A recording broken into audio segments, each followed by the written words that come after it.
আজিৰ দিনটোত এটি কৃতজ্ঞ জাতি হিচাপে অসমীয়া জাতিটোৱে এনে এগৰাকী ব্যক্তিক স্মৰণ কৰিছোঁ যি গোটেইটো জীৱন অসমীয়া জাতিটোৰ উৎকৰ্ষ সাধনৰ কাৰণে, জাতিটোক সমৃদ্ধ কৰিবৰ কাৰণে, জাতিটোৰ সাংস্কৃতিক বৰ্গৰ চহকী কৰিবৰ কাৰণে উচৰ্গা কৰি থৈ গ'ল। ডক্টৰ ভূপেন হাজৰিকাদেৱৰ জন্ম শতবাৰ্ষিকীৰ শুভক্ষণত তেখেতলৈ অন্তৰৰ নিভৃত কোণৰ পৰা আন্তৰিক শ্ৰদ্ধা জ্ঞাপন কৰিছোঁ। তেখেতৰ বিষয়ে ক'বলৈ মোৰ ধৃষ্টতা নাই। তেখেতৰ ব্যাপ্তি ইমান বহল, তেখেতৰ পৰিসৰ, তেখেতৰ ব্যক্তিত্ব আমি ভাবিব পৰাতকৈ, আমি ক'ব পৰাতকৈ, আমি ঢুকি পোৱাতকৈ বহু বেছি বিশাল। তেখেতে অসমীয়া জাতিটোক বিভিন্ন ধৰণেৰে মহীয়ান কৰিছে। উপলব্ধি কৰি চালে দেখা যায় তেখেতৰ গীতসমূহ যদি একাদিক্ৰমে শুনি যাওঁ, অসমৰ ইতিহাস আৰু সুকীয়াকৈ পঢ়াৰ প্ৰয়োজন নাই।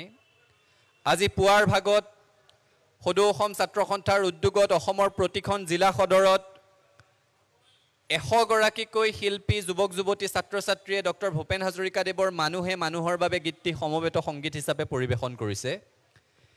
মানুহে মানুহৰ বাবে গীতটিক অসমীয়া জনতাই এতিয়া নিজৰ হৃদয়ত চেতনাৰ এটি গীত হিচাপে স্থাপন কৰিছে, ৰোপণ কৰিছে। আৰু আজি আমি চৰকাৰক দাবী জনাইছোঁ, চৰকাৰে আমাক বহু আহ্বান জনাইছে, এই জন্ম শতবৰ্ষ কি ধৰণেৰে আগবঢ়াই লৈ যাব লাগিব। চৰকাৰৰ ফালৰ পৰা ৰাইজলৈ বিভিন্ন আহ্বান আছে। বিহুৰ সময়ত কেনেকৈ পালন কৰিব লাগিব, আন সময়ত কেনেকৈ পালন কৰিব লাগিব। চৰকাৰলৈও আমাৰ এটা আহ্বান আছে, এটা অনুৰোধ আছে। এই মানুহে মানুহৰ বাবে গীতটি, যি গীতৰ জৰিয়তে মানৱতাৰ বাৰ্তা দিছে, যি গীতটিক মানৱীয় প্ৰমূল্যৰ চেতনাৰ বাৰ্তা হিচাপে অসমীয়া মানুহে বুকুত ৰোপণ কৰিছে, সেই গীতটি চৰকাৰে উদ্যোগ ল'ব লাগে যাতে অসমৰ শিক্ষানুষ্ঠানসমূহৰ পুৱাৰ প্ৰাৰ্থনাত সেই গীতটিক সন্নিৱিষ্ট কৰিব পৰা যায়। এই গীতটিৰ এটি পটভূমি আছে। যেতিয়া ভাষা আন্দোলনৰ সময়ত 1960 চনত ভাষা ভাষী মানুহৰ মাজত সংঘৰ্ষ হৈছিল, গোষ্ঠীৰ মাজত সংঘৰ্ষ হৈছিল, সেই দানৱীয় ৰূপ দেখি মানৱতাৰ বাৰ্তা দিবলৈ ডক্টৰ ভূপেন হাজৰিকাদেৱে এই গীতটি ৰচিছিল, লিখিছিল, গাইছিল। তাৰ পৰৱৰ্তী সময়তো মই কৈছোঁৱে, তেখেতৰ গীতসমূহ অধ্যয়ন কৰিলে, গোৱাৰ কথাটো দূৰৰে কথা, অধ্যয়ন কৰিলে অসমৰ ইতিহাস গম পোৱা যায়। 60 চনত মানুহে মানুহৰ বাবে, 62ত চীনৰ আক্ৰমণৰ সময়ত আগ্ৰাসী ৰূপ দেখি লিখিছিলে কত জোৱানৰ মৃত্যু হ'ল। 72ৰ মাধ্যম আন্দোলনৰ সময় আহিছে, মঙলদৈ কিশোৰ বাচা ধন্তী মোজাম্মিলৰ কথা কৈছে, মাধ্যম আন্দোলনটোক প্ৰতিফলিত কৰি গ'ল। পলাশনিৰ ৰঙা পলাশ অনিল বৰাৰ কথা কৈ মাধ্যম আন্দোলনটোক প্ৰতিফলিত কৰি গ'ল। অসমৰ পৰা মেঘালয় বিচ্ছিন্ন হৈ আঁতৰি গৈছে, সেইখিনি সময়তো দুখত গীত লিখিছে। মানুহৰ মাজত সংঘৰ্ষ নহওক, এগৰাকী অসমীয়া যুৱকৰ এগৰাকী খাচী যুৱতীৰ সৈতে প্ৰেম দেখুৱাইছে। শ্বিলঙৰে মনালিছা লিংডোৱে মূৰ্তমান হৈ উঠিছে। তাৰপিছত অসম আন্দোলনৰ সময়ত একাধিক গীত ৰচিছে। শ্বহীদ প্ৰণামো তোমাক, জুয়ে পুৰা তিৰাশী, অবৈধ নিৰ্বাচনৰ পাছৰ পৰ্যায়টোক বুজাবৰ কাৰণে মানুহৰ দুখ, সেইখিনি সময়ৰ মানুহৰ ক্ষোভ, মানুহৰ অৱস্থা, মানুহৰ পীড়া প্ৰতিফলিত কৰিবলৈ গীত লিখিছে। গোটেই অসমৰ ইতিহাসটো তেখেতৰ গীতৰ মাজত সোমাই আছে। গতিকে তেনে এগৰাকী ব্যক্তিক এটা কৃতজ্ঞ জাতি হিচাপে আজি আমি স্মৰণ কৰিছোঁ। আৰু আজি আৰম্ভণিহে গোটেই বছৰজোৰা কাৰ্যসূচীৰে ডক্টৰ ভূপেন হাজৰিকাদেৱক আমি স্মৰণ কৰিম।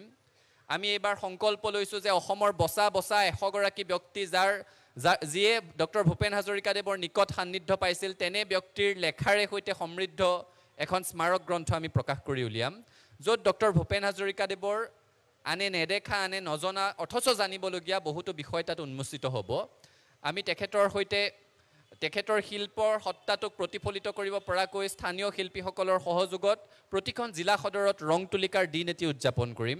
আৰু এটি ছাত্ৰ সংগঠন হিচাপে এখন মুকলি কুইজ প্ৰতিযোগিতাৰ আয়োজন কৰিম, য'ত এজন 11 বছৰীয়া শিশুৱেও যদি ভাবে যে মই এগৰাকী 91 বছৰীয়া ব্যক্তিৰ সৈতে একেলগে কুইজ কৰিব পাৰোঁ ডক্টৰ ভূপেন হাজৰিকাৰ জীৱন আৰু সৃষ্টি সম্পৰ্কত, সেই কুইজখন সকলোৰে কাৰণে মুকলি হ'ব। তাৰ বাহিৰেও আমি বছৰজোৰা বিভিন্ন কাৰ্যসূচী হাতত লৈছোঁ। আপোনালোকৰ মাধ্যমেৰে সৈতে সকলোকে অৱগত কৰিম, ৰাইজৰ আশীৰ্বাদ কামনা কৰিছোঁ।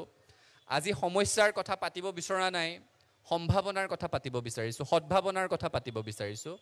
ভূপেন হাজৰিকাদেৱক আমি আমাৰ হৃদয়ত স্থান দিছোঁ জাতিটোৱে। আমি বিচাৰোঁ তেখেত অসমৰ জলে স্থলে আকাশে সৰ্বত্ৰে বিৰাজমান হৈ থাকক। আৰু সেই চিন্তাৰে সৈতে ডিব্ৰুগড় বিমানবন্দৰটিৰ নাম ডক্টৰ ভূপেন হাজৰিকাদেৱৰ নামত নামাকৰণ কৰিবলৈ ছাত্ৰ সন্থাৰ দীঘলীয়া দাবী আছিল। শেহতীয়াকৈ চৰকাৰে সেই দাবী মানি লৈছে আৰু ডিব্ৰুগড় বিমানবন্দৰৰ নাম ডক্টৰ ভূপেন হাজৰিকাদেৱৰ নামত নামাংকিত কৰা হৈছে। এখন ট্ৰেইনৰ কথা কোৱা হৈছিল, সেই ৰেলখন আজিলৈকে নচলিল। বিবেকানন্দৰ 150 বছৰীয়া জন্ম জয়ন্তীত ভাৰত চৰকাৰে বিবেক এক্সপ্ৰেছ নামেৰে বহুকেইখন ট্ৰেইনৰ প্ৰৱৰ্তন কৰিলে ডক্টৰ ভূপেন হাজৰিকা এক্সপ্ৰেছ এখন হ'ব নোৱাৰাৰ কোনো প্ৰশ্ন আহিব নোৱাৰে আমি বিচাৰোঁ ডক্টৰ ভূপেন হাজৰিকাক ভাৰতবাসীৰ ৰাইজৰ আৰু ওচৰ চপাই লৈ যাবৰ কাৰণে ভাৰতবৰ্ষৰ ইমূৰৰ পৰা সিমূৰলৈ চলা এখন ভূপেন হাজৰিকা এক্সপ্ৰেছৰ কথা চৰকাৰে ঘোষণা কৰিব লাগে আৰু একে সময়তে মই কৈছোঁ জলে স্থলে আকাশে স্থল আৰু আকাশৰ কথা ক'লোঁ ভাৰতবৰ্ষত যিসমূহ নেশ্যনেল ৱাটাৰৱেজ আছে তাৰে ভিতৰত যিটো নেশ্যনেল ৱাটাৰৱে 2 শদিয়াৰ পৰা ধুবুৰীলৈকে এই স্থান চোৱাও এই জলপথ চোৱাও যদি ইচ্ছা কৰে অসমীয়া মানুহে নেতৃত্ব লৈ আছে ডক্টৰ ভূপেন হাজৰিকা নামৰ এই জলপথ চোৱাও নামাকৰণ কৰিব লাগে বুলি আজি এই সভাৰ পৰা আমি দাবী উত্থাপন কৰিবলৈ বিচাৰিছোঁ ডক্টৰ ভূপেন হাজৰিকা দেৱক জীয়াই ৰাখিবলৈ জাতিটোৱে যিখিনি পাৰে কৰি আছে চৰকাৰী পৃষ্ঠপোষকতাত আৰু বলিষ্ঠ কাম হওক তাকে আশা কৰিছোঁ তেখেতৰ সমাধি ক্ষেত্ৰক সমন্বয় ক্ষেত্ৰৰ নাম দিছে